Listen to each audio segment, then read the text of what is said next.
సంగారెడ్డి జిల్లాలో చెరువుల్లో నీరు ప్రాణాంతకంగా మారింది. పారిశ్రామిక వాడల్లో విడుదలయ్యే రసాయనాలతో విషతుల్యంగా మారాయి. జీవ వైవిధ్యానికి కేంద్రంగా ఉండాల్సిన చెరువులు మూగజీవుల ప్రాణాలు తీస్తున్నాయి.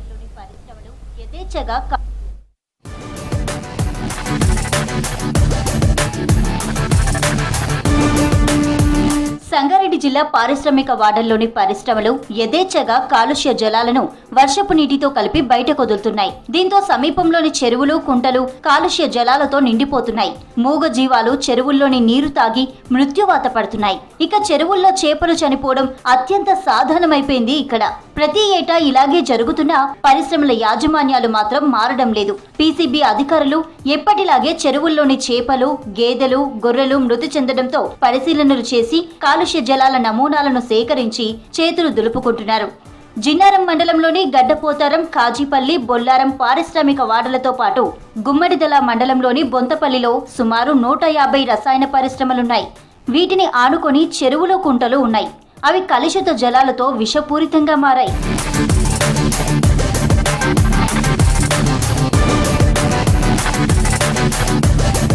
జిన్నారం మండలం కిష్టాయిపల్లి గ్రామంలో కాలుష్య జలాలు తాగి 14 గేదెలు మృతి చెందగా 5 అస్వస్థతకు గురయ్యాయని గ్రామస్తులు ఆందోళన వ్యక్తం చేస్తున్నారు. పీసీబీ అధికారుల తీరుపై ఆగ్రహం వ్యక్తం చేస్తున్నారు. వాటర్ శాంపుల్ తీసుకుంటున్నారు కానీ తమకు ఎటువంటి న్యాయం జరపడం లేదని అంటున్నారు. పరిశ్రమల యాజమాన్యంతో అధికారులు కుమ్మక్కై రైతులకు అన్యాయం చేస్తున్నారని మండిపడుతున్నారు. వీరంతా హైదరాబాద్లోని పీసీబీ కార్యాలయం వద్ద చనిపోయిన బర్రెలతో నిరసన తెలిపారు. ఇక సదాశివపేట వద్ద సైతం వాగునీళ్లు తాగిన గొర్రెలు మృతి చెందాయి. జిల్లాలోని పరిశ్రమలున్న ప్రాంతాల్లో దాదాపు అంతటా ఇదే పరిస్థితి. మా గేదెలు 25 దాకా ఉన్నాయి. అవి మేపనీకన్నీ ఇడిచినాము. ఇడిస్తే కెమికల్ వాటర్ తాగి మొత్తము ఇప్పటి వరకు 18 గేదెల్లో 14 చచ్చిపోయినాయి. ఇంకా 5-6 గేదెలు అట్లనే సీరియస్గా ఉన్నాయి. దానికి ట్రీట్మెంట్ ఇప్పటి మటుకు 60,000 దాకా పెట్టిండు. అట్లయినా బతుకుతలేవు. రోజుకు 5-6 అట్లా చచ్చిపోతూనే ఉన్నాయి. అవి కూడా సీరియస్గా ఉన్నాయి. మాకు న్యాయం జరగాలి. మా పిల్లలు చిన్నగా ఉన్నారు. చదువుకున్న వాళ్ళకు డ్యూటీలు రాలేవు. మాకు ఏదైనా న్యాయం చేయాలని కోరుతున్నాం అందరికీ. మా భర్త చచ్చిపోయి సంవత్సరం అవుతుంది. మా పిల్లలకు న్యాయం చేయాలని కోరుతున్నాం సార్. వాళ్ళు వదలడం వల్ల కిష్టాయపల్లి చెరువుకి వచ్చినాం. కిష్టాయపల్లి నుంచి కాజీపల్లికి పంపిస్తున్నాం. ఓవర్ఫ్లో పోతూ ఉన్నది.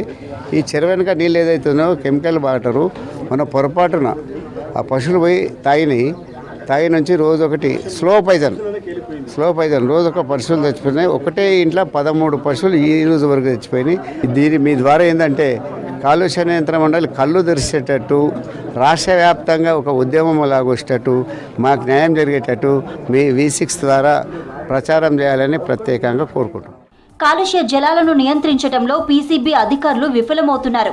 పరిశ్రమల నుంచి వ్యర్థ జలాలు బయటకు రాకుండా అధికారులు తగిన చర్యలు తీసుకోవడం లేదు.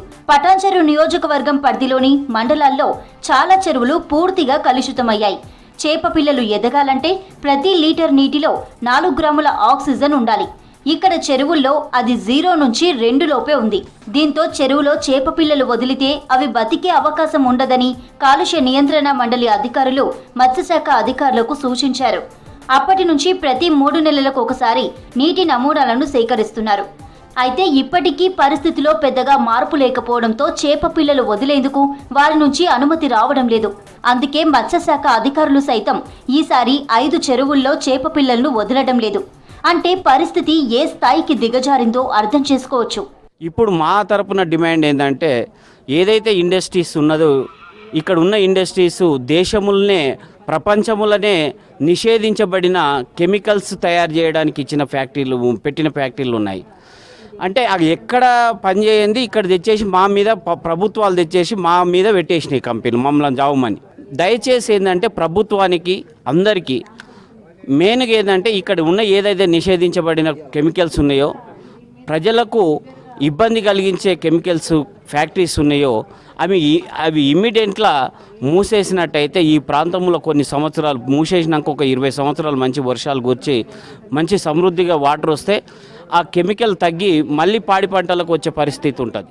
సంగారెడ్డి జిల్లాలో చెరువులు కలుషితం కావడానికి ఐడిఏ బొల్లారం, కాజీపల్లి, పాసమైలారం, సదాశివపేట ప్రాంతాల్లోని పరిశ్రమలే కారణం. వర్షాలు కురిసే సమయంలో ఎవరూ గుర్తించలేరని వరదతో పాటు రసాయన వ్యర్థ జలాలను వదిలేస్తున్నారు. దీంతో నీటి వనరులు రసాయన వ్యర్థ జలాల కుంటలుగా మారుతున్నాయి. ఇక్కడ చెరువుల పక్క నుంచి కూడా కనీసం పశువులను తోలుకెళ్లడం లేదు. ఎందుకంటే పొరపాటున అవి ఈ నీళ్లను తాగితే అనారోగ్యం బారిన పడతాయని స్థానికులు భయపడుతున్నారు. గతంలో ఇక్కడి చెరువుల కింద పంటలు సాగయ్యేవి. కాలుష్యంతో క్రమంగా సాగు మాయమైపోయింది. బోరు బావుల్లోని నీళ్లు రంగు మారడంతో రైతులకు ఇబ్బందులొచ్చి పడ్డాయి. ఇప్పుడు ఫస్ట్ కలెక్టెడ్ వర్షం పడగానే ఒక హాఫ్ అన్ అవర్ లోపల ఉన్న వాటర్ అంతా కలెక్టెడ్ ఓ సంపులకు కలెక్ట్ చేసుకోవాలి. ఆ తర్వాత వదిలేస్తే దాంట్లో కెమికల్ రాదు బయటికి. ఇప్పుడు అట్లా కాదు, వర్షం పడ్డప్పుడు ఏం చేస్తారంటే అవి ఆ అరగంట లోపల పడ్డ వర్షం పడ్డ వదిలేసింది కాకుండా మిగతా ఇట్లా ట్యాంకు ఏదైతే ట్యాంకులలో ఉన్న పొల్యూషన్ వాటర్ను కూడా బయటికి కొట్టడం వలన ఆ వాటర్ ఈ వర్షం వాటర్లో కలిసి వచ్చేసి చెరువులు ఖరాబ్ అయిపోతున్నాయి. అండర్ గ్రౌండ్ దిగుతుంది. దాదాపుగా ఇక్కడ వ్యవసాయం చేసే బోర్లన్నీ మొత్తం పొల్యూటెడే. 3000 TDS, 5000, 6000 అవి ఏమి దీనికి అవి వాడుకోనికి పనికిరావు, పంటకు పనికిరావు. పైజన్ తాగినాయి. ఎందుకంటే ఆ పశువులే కొన్ని బ్లడ్ షాంపుల్ తీయడం జరిగింది. అటు ఆ షాంపుల్ అనేటివి VBRIకి పంపిస్తాము. పంపించి అక్కడ చెక్ చేస్తే కొన్ని విషం నీళ్ళు తాగినవి ఉన్నది, ఇంట్లో బ్లడ్ షాంపుల్ కొన్ని తాగని పశువులు గిట్ట ఉన్నాయి. 2 తీసుకున్నాం. దేంట్లో వ్యత్యాసం ఉంటుందో చూద్దాం అనేది తీసుకున్నాం.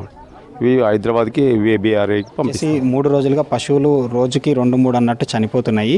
సో ఎంక్వైరీ చేయటం తర్వాత ఏం తెలిసిందంటే అవి మేత మేయటానికి అనేది ఫ్యాక్టరీ ఏరియాలకు వెళ్ళి అక్కడ మేత మేసి వచ్చాయనేసి అన్నారు. తర్వాత డైలీ 2-3 పశువులు అట్లా టోటల్గా వచ్చేసి 13 పశువులు చనిపోవటం జరిగింది. ఇంకా 8 క్రిటికల్గానే ఉన్నాయి. Morning to evening daily salines పెడుతున్నాము, ట్రీట్మెంట్ చేస్తున్నాము. కాకపోతే అది ఏ టైప్ ఆఫ్ కెమికల్ తాగినాయో తెలియలేక మనకి ట్రీట్మెంట్లో మనకి ఇంకా కష్టపడాల్సి వస్తుందన్నమాట. సో చేసే మ్యాక్సిమం ట్రై చేస్తున్నాం, బట్ యానిమల్స్ అయితే క్రిటికల్గానే ఉన్నాయి. ఈ ప్రాంతాల్లో ఏ చిన్న ప్రాణి కూడా బతికే అవకాశం లేని పరిస్థితి ఉంది. తమ ప్రాంత చెరువులను కాలుష్యం నుంచి గట్టెక్కించాలని కోరుతున్నారు స్థానికులు.